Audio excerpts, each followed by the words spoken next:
All right, welcome back to part 2 of the chapter involving host defenses. This will finish up. It shouldn't take that long. This section, it's important that we cover the remaining portions of this. So this is on host defenses, and just to recall, last time I had mentioned that we were going to talk about the differences between T helper and T cytotoxic cells, remembering that T cells don't involve the humoral responsive antibody. It is strictly the cell-based, and we covered that in part 1. Explain how native T cells become sensitized to an antigen, and then we'll talk about the differences, some various different types. So T helper cells, they differentiate into killer T cells. They communicate with the intelligence that macrophages have provided. The T helper cells will communicate, and they help with B cells to produce the plasma cells that create the antibodies. And this is a really powerful strategy that our immune system has. It's really nice. So the characteristics of subsets, and really out of all this, just look at the helper cells, talking about activating cell-mediated immunity pathways and then communicating along the way. Just sort of a general inflammation with the helper cell promotes inflammation. There's a follicular helper cell that helps and aids B cells in antibody class switching. There's 5 different classes. T regulatory cells control specific immune responses. Cytotoxic cell, you can see that there's various ranges. It destroys foreign cells by lysis, and then the gamma delta reacts specifically and non-specifically to lipid antigens, which is kind of unique. So there's at least those are the ones that we've identified so far, a myriad. But you can kind of look, there's really nothing new here. There's a little bit more information. I'm not going to hold you to the different classes, the TH1s and 2s and all that. I just want you to see the myriad of activities that they have. The helper cells have the CD4 markers are critical for regulating immune. We know that. We got to have a particular type of markers to make sure. It's sort of like a police officer having a badge. You got to know he's a police officer. You got to have some sort of marking for that, and a badge is a good one. Involved in activating macrophage, which is direct by receptor contact, and indirect by releasing cytokines. Remember those kinds, those little proteins that communicate various pieces of information to turn on various things. Turns on, secretes interleukin-2, which stimulates growth and activation of T cells, and cytotoxic, and other forms of interleukins that stimulate the B cells. It makes up about 65% the helper cells of the T cell population. So it's nice to know, and it's important to know at least the majority of what's going on here. I'm not going to hold you to the different types of interleukins, but just know that they stimulate, regardless of which interleukin it is, the activation of T cells and stimulating B cells. And you can see there's the different classes of cells. And your book has in table 13.5 a table that kind of goes on and on about the different classes. Again, all I'm interested in is that you know that it's regulatory, interacts and turns on the or activates B cells, stimulates macrophages. It's responsible for inflammation, and does dampen down the immune response as appropriate. So it can turn on and turn off. And if you have that under your belt, I feel pretty good. The T cell activation part of what these do is specific. We have reactions with the macrophages that communicates with the CD8 cell And the bottom of the line is it turns on the infected cell. It turns on the killer aspect of these cells and destroys that particular host cell. And it's the killer T cells are really, really important for this function. So you can see the helper cell responds to a virus infection. I guess it's kind of important. Once a T cell detects a virus, fragment activates and divides and expands, as same as the memory cell. Some stay as memory cells as a result, a subset of that. Cytokines are proteins that are causing suppressor T cells to stimulate. Macrophages are stimulated to become more effective. This is just sort of a pictorial summary. B cells are stimulated. Killer cells are activated. So I kind of like this. If this is the information really on this image here that I want you to know, and not worry about the various different types of interleukins and the helper cell designation. That's not helpful. But knowing just generally this slide, that's helpful. And you had a video of the cytotoxic T cell activity in the second set or batch that I sent out, and that should help summarize that. Cytotoxic T cells, cells that kill other cells, we've been talking about that. The immune system, a lot are just not aware that it's a surveillance system to detect when cells go rogue, cancer cells. And if you have a weakened immune system, then it can attack and do the job it needs to do to get rid of those rogue cells.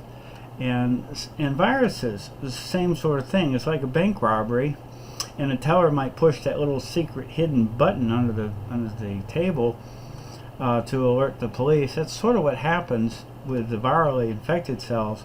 Parts of that virus proteins may make it to the surface, which now alarms the other part of the immune system, the surveillance portion, and the T cells now will signal to send out the killer cells to destroy that cell. And then the other is graft rejection, when we can't provide the right identification or numbers or cards or your papers to validate who you are. I'm sorry, they just take you out. There is no play. We don't have time for play. And if you can't validate with MHC, then that's graft rejection. We just take it out. And unfortunately, we have to use immunosuppressant drugs and things to stop that. But it's really, that's a tough battle. The gamma delta cells are distinct from others. These go after a particular type of PAMPs that those, if you recall, are unique to certain bacteria and viruses and protozoa and the like. It's sort of a subset of an array of proteins, a bouquet of proteins, I guess you could say. But the other is it has phospholipids. And these the lipid type of thing is specially handled by these gamma delta T cells. And you can see it could be a leukemia cell, anything that's an antigen. These cells sort of are, don't let things fall through the cracks, and they go in and make sure that we are able to do. As you know, a lot of the polysaccharide coated things tend to fall through the cracks. It's a poor immunogen, but we have a special cell here that can deal with that, and it does the gamma delta. Additional cells with orders to kill, the natural killer cells. This is pretty well known in the natural killer T cells. So we have the NK cells lack specificity for antigens. They're the first line of defense when the cancer cells fire off and they destroy them. The natural killer cells are part of the killer cell and part of T cell. And their idea of these cells is that they act very quickly, and they don't need, they've already been validated, so they don't need a whole lot of time. If they can't pull up the paperwork to verify that they're not cancerous, they're destroyed. So here's a pictorial version of what I just said, the natural killer cells. And you can see the activating receptor. A healthy cell doesn't do anything, but if you have a infected cell that doesn't handshake properly with the MHC1, if you notice, it doesn't wait. It doesn't call a judge and go through, no, boom, it's gone. And it's got to be like that. So if we look at the B cell activation, including all the types of cells produced, and basically all of the things that go on now with with antibodies, this is what we're looking at. The B cell activation, of course, we have a microbe. We have to have some foreign something affecting us, and it's reacting. The T helper cell validates that yes, you need to proliferate and to give it the growth factors. Basically, the pushes the button, says go for it, and because otherwise the T helper cell is gauging the response, but it also it's permitting it. Unless it blesses that B cell, nothing's going to happen. So the activated B cell now goes and starts manufacturing various B cells that turn into plasma cells that make antibodies that go after. They also make memory cell. They make memory cells, so we can call this one back. So if you remember, the Keymeister from the Matrix had all those copies of keys on the wall. All of those could be recalled easily without having to regrind all the keys to make those antibodies, and we're off to the races. So the standard symmetrical Y-shaped arrangement, we have the antigen binding region and the FC, or the constant region. They call it the crystallizable. That's the older terminology. It is the constant region. It's what binds into the membranes. And then we have what the previous text was talking about, the heavy chains, which are the larger portions of the Y. And then you have the second part, the light chains, make up the variable region. The antigen binding region, the variable region, are the ones that are resulted from that exchange of genetics, of flip-flops and various arrangements to make the unique antigen binding region. Let me go to a cleaner picture of the same thing, just kind of step you through it. Now you can see the same drawing, except this is the constant region, this is the binding region. At the bottom you can see the larger fragment and the smaller fragment. They call the heavy chain. The heavy chain is here, and the light chain. You can see the disulfide bonds I mentioned last time. That's the stronger covalent type bond that holds the segments together, very much like making hair perm. It's the same sort of chemistry. And then you have the variable regions that make up the antigen binding sites. Of course, in the real world, the protein kind of looks like this, with the folding of the amino acids, but it's not as clear to see the antigen binding sites, and the FC portion is kind of anti-exciting, but that's what it looks like. And that's the antigen binding portion there, so you can see the top.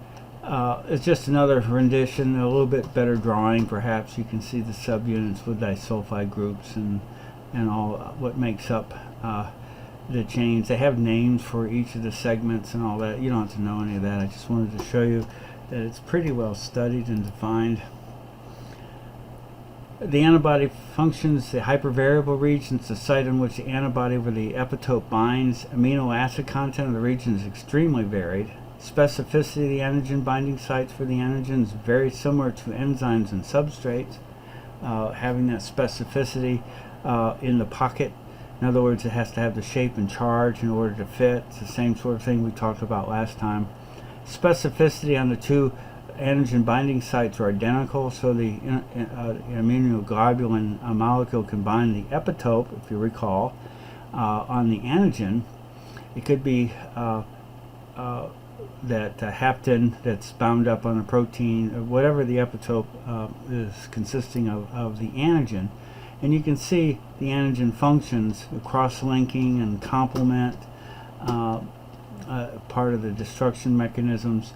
the viruses, deactivating them by blocking the receptor sites, opsonizing the bacteria, in other words, having the antibody surrounding it, sticking it, and that causes it, the trash folks to come by and pick it up and get rid of it, so the macrophages engulf those and get rid of it, recycle it, and so it can process antigens for even more antibodies and that sort of thing. The FCN can bind to receptors and membranes of cells. If you think of it, mast cells are the classic. If you've ever had an allergic response to something you smell or pollen in the air or whatever, an antigen will bind two of those antibodies on the surfaces of the mast cell, and that triggers it to release histamines, and that causes your nose to run and you blow your nose, and it goes on from there.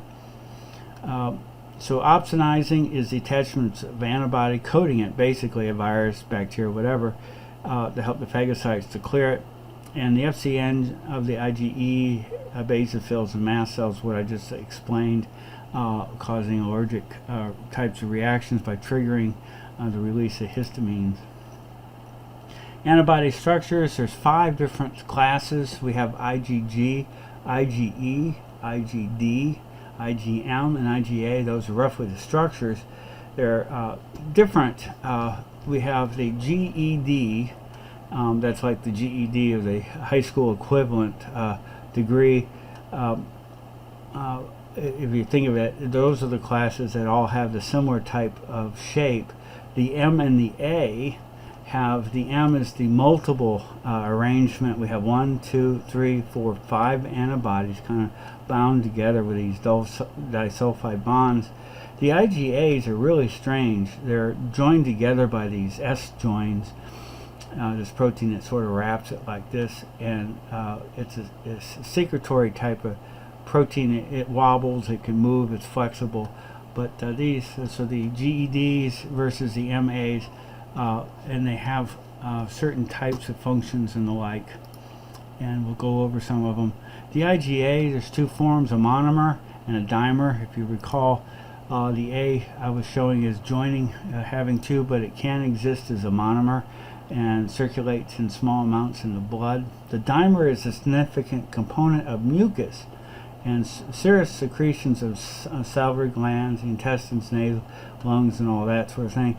The dimer is 2 monomers held together by a J chain, that secretory. That flexible piece is sort of like one of those, I don't know, those little tubes that you can wrap around at the store. They're made out of styrofoam, flexible styrofoam. It's kind of like that. So the IgA coats surfaces of mucous membranes, saliva, tears. Colostrum, which is the early milk mucus, provides specific immunity against enteric and respiratory and genetic, urinary pathogens. Oh, my tongue tied today. The colostrum is the early secretions of the breast milk, and so high in the IgA coats. So here's the important slide I want you to kind of study. This is what really sets apart of the different classes, the 5 classes. So the Ig monomer is the most prevalent antibody in the blood, and it primary response by memory cells, fixes complement. The IgA is a dimer, and this is a dimer for primarily of use in mucous membranes. The IgM pentamer, produce first response antigen, can serve as a B cell receptor. If you remember, the M has the multiple antibodies, so if you can remember M and multiple, it's first responding. The IgDs, receptor on B cells, triggering the molecule for B cell activation, so the D is more of a sort of the button that we push. It's 1% of the population. The IgE is the major antibody for, so the IgE monomer for the mast cells and basophils, if you look at that's what the Fc portion binds to. That'll help you remember. The IgE kind of sticks out, and it's the allergy one. just to kind of think of it. I use any kind of trick to try to remember these things, and so that one's pretty straightforward, I would hope.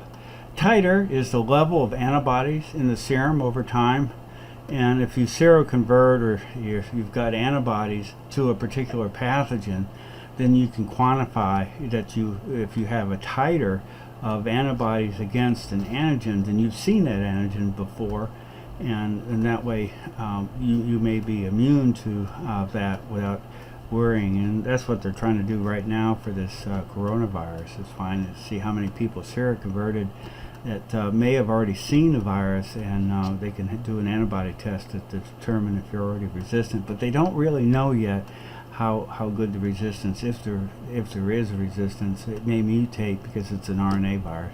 Anyhow, lest I digress here. New research suggests that exposure to a particular antigen can result in memory cells that are chemically related to it, even if those antigens are not been seen by the host. So if it has the same shape and charge, I can see that.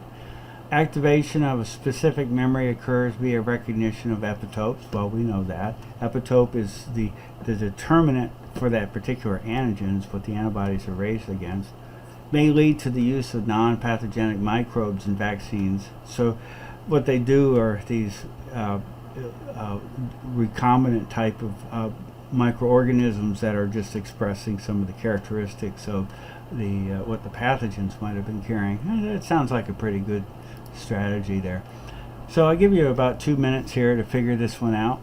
You match the antibody type with its description, and I just kind of give you a few seconds here. Oh, that's good. And you can stop the video if you want to kind of to contemplate it. But the answers are in that chart that I had showed you, and I went ahead and kind of moved them around. So the IgD are the receptors on the B cells. IgA is secreted on the mucous membranes. IgE are produced in response to allergies. Remember, the E sticks up.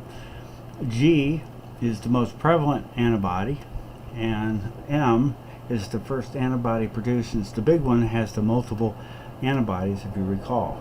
So I don't know how well you did on that, but you might see a matching type question on exam 3. That's pretty straightforward. So this is an important chart as well, and if you do the first exposure, let's just kind of talk about the virus. It could be the flu virus, let's say. You get the first exposure, and look at the latent period, the time it takes. I got the pointer here. You can see the latent period is right along here, and that could be a period of weeks. And then you start making an immune response. You get enough that it starts to clear whatever the antigen is, and now the regular generic system can kind of help clear it. And you notice the population of IgG and the IgM. And so the IgM is one of the first responders, and then the IgG, and then the others, of course. And then that's it. But now you've built memory. So the next time you see it, and this is the vaccine effect, and I created poultry vaccines. Mine were all water-based, but the vaccines were protective. And so the next time you get exposed, if you've been vaccinated, you should have had immune response created, and there you go, without going through the disease. Second exposure, look how fast. You don't see the latent period, and look how strong that reaction is. So it hits hard, hits fast, and it throws huge number of antibodies. You can see IgG, and then the IgM is the one with the multiple antibodies to it, sort of like a major bulldozer, but it clears. So you can see the overall effect is huge, and then clears, and then you get rid of it.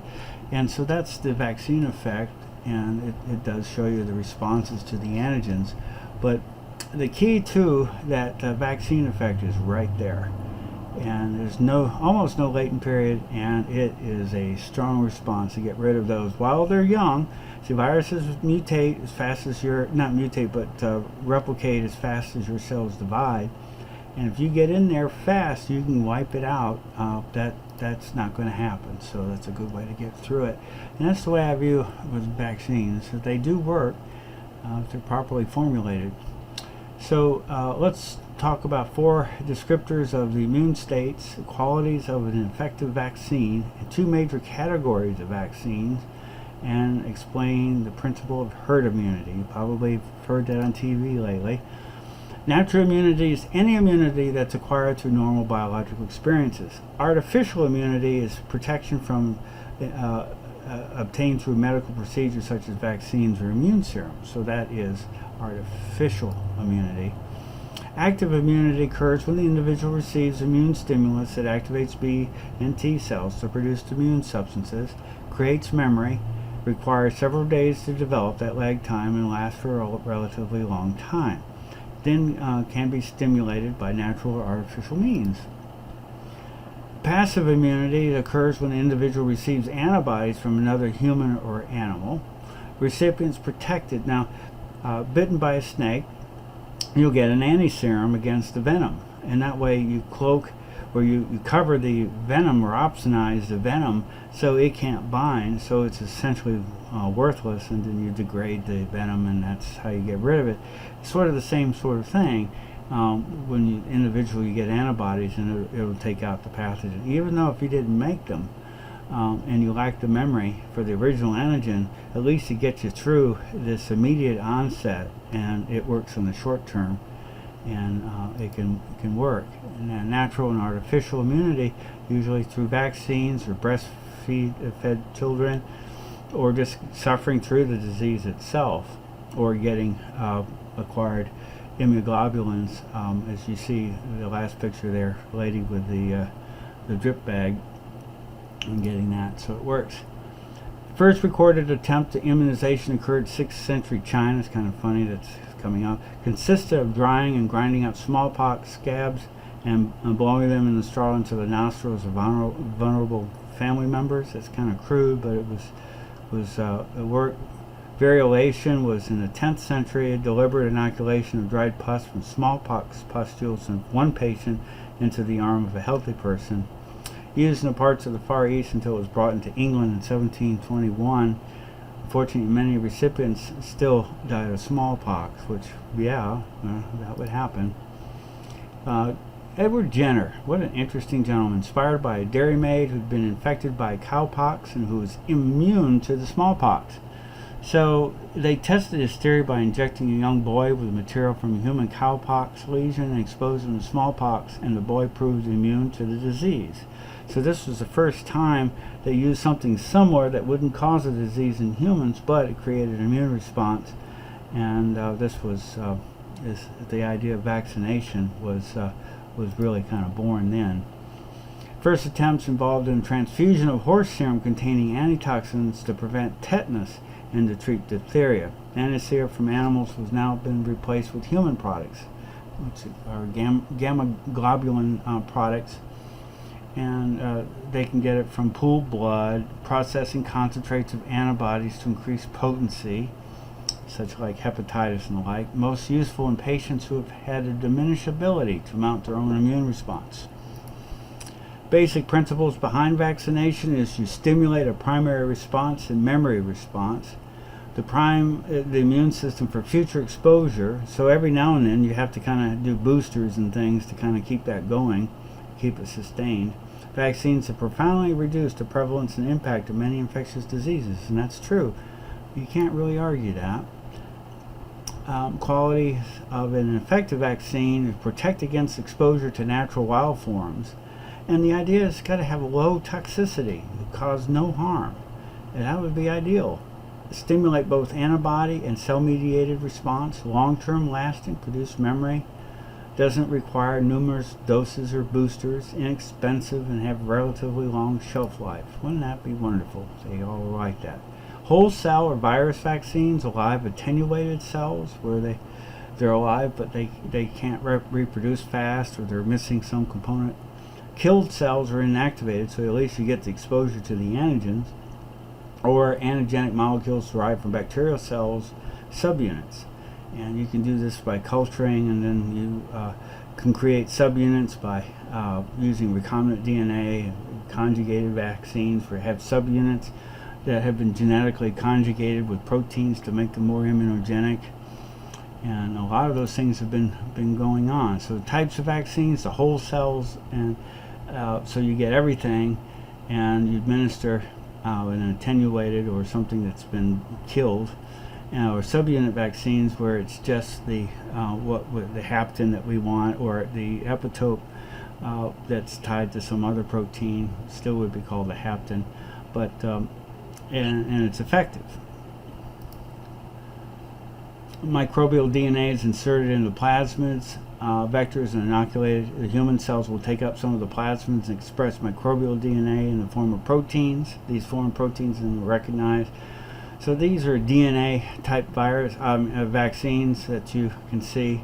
The DNA vaccine cells of the subject accept the plasmid and pathogens DNA and translated into proteins, and then those foreign proteins now make the antigens that we make our immune response. Most vaccines are administered via subcutaneous, subcu, intramuscular, IM, intradermal, nasal or oral vaccines. A lot of the ones that you can take through the nasal, which stimulates IgA protection, which is a lot easier and it's readily accepted. And there's all sorts of using patches and various things have been talked about. Adjuvants is where we really get into trouble. This is now I don't want to harp, I'm not getting on any soapbox. And as I say, I've been, all of my vaccines that I worked on and ones that I had for my little company of Pathogene Biologics, it was all about water-based vaccines.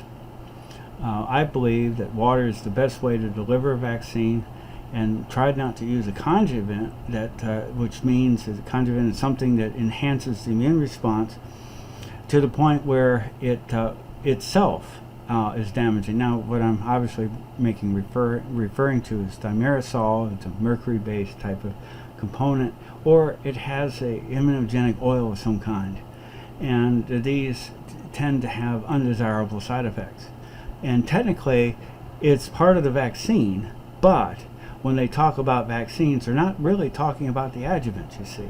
So it's a vaccine. And the idea is you use adjuvants to enhance immunogenicity, to prolong the antigen retention at the injection site, which is nice. It creates a better immune response.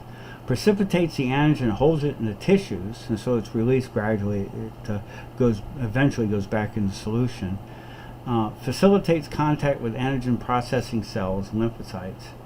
And the most common adjuvant is aluminum hydroxide salts, alum, which is somewhat insoluble and eventually does become soluble.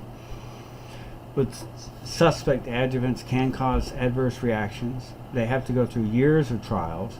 Some complications occur, local reactions, fevers, allergies, and sometimes it has other adverse outcomes. Of course, everyone is talking about the diabetes, asthma, and autism that could be associated with childhood vaccinations. And I had gotten one of the big vaccinations when I was 8 years old, and it inadvertently was contaminated with a virus, SV40 virus, which is a human pathogen that can cause eventually cancer because it inserts its genome randomly. And so people of my age have a higher incidence of cancer, and it's largely due to that vaccine. And that's a pretty well documented fact, so some of your parents may have fallen into that group. But here is in 1998, and I have a copy of that paper. In fact, I have it as a case study. If you're interested in that case study, I'd be glad to let you have that case study, and you can add that as a extra credit. It's always open, and it has a paper in there that talked about the Thai who was supposedly a whistleblower, and he published data that supported the idea that autism was caused by a vaccine. And the data and stuff, I'm not going to ruin the study for you, so you can look into that. And they discredited the paper, and you can see why. And they said it was fraudulent. So the paper, there are papers out there that talk about autism Not really sure what the causes are, which is true. There's a lot of documented cases and various things. Autism and vaccines reoccur, the current evidence, and there's practice and implications, and there's a lot of information that one can do. But the idea is rigorous scientific studies have not identified links between autism and either a thimerosal-containing vaccine, or the measles, mumps, and rubella, or the MMR. Here's a paper in 2004 talking about the results of this study agree with numerous publications that these studies have shown that there are biological plausibility and epidemiological evidence showing direct relationship between the mercury, thimerosal, and neurodevelopment disorders, measles-containing vaccines, and serious. So there's still data floating out there, and so I always get the question. So what is the idea? And the institutes say, of course, the vaccine doesn't cause autism and all that. Well, one way to kind of get yourself outside of that argument is that you can deliver the MMR as separate individual vaccines that are not thimerosal based, not oil based, but are water based, and they're safer. And it's more trouble to order 3 shots and give 3 than to give one all put together. But I say, so what?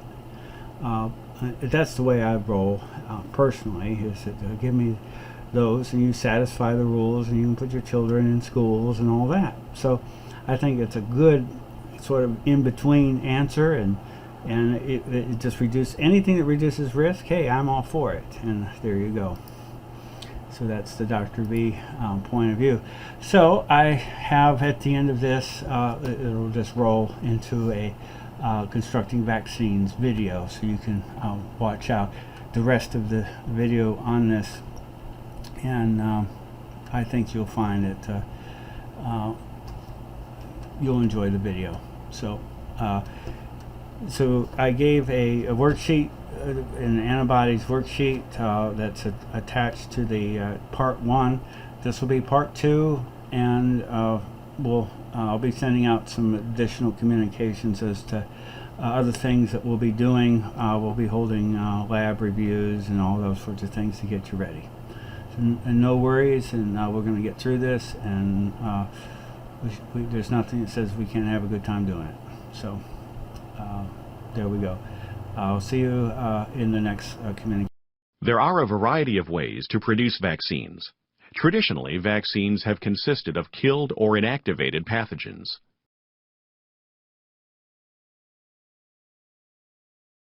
A second traditional approach is to use an attenuated strain of the pathogen.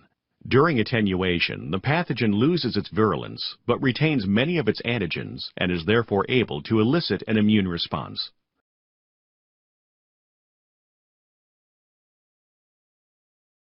Subunit or acellular vaccines consist of selected components from the pathogen, such as a surface structure, an internal macromolecule, or the flagellum.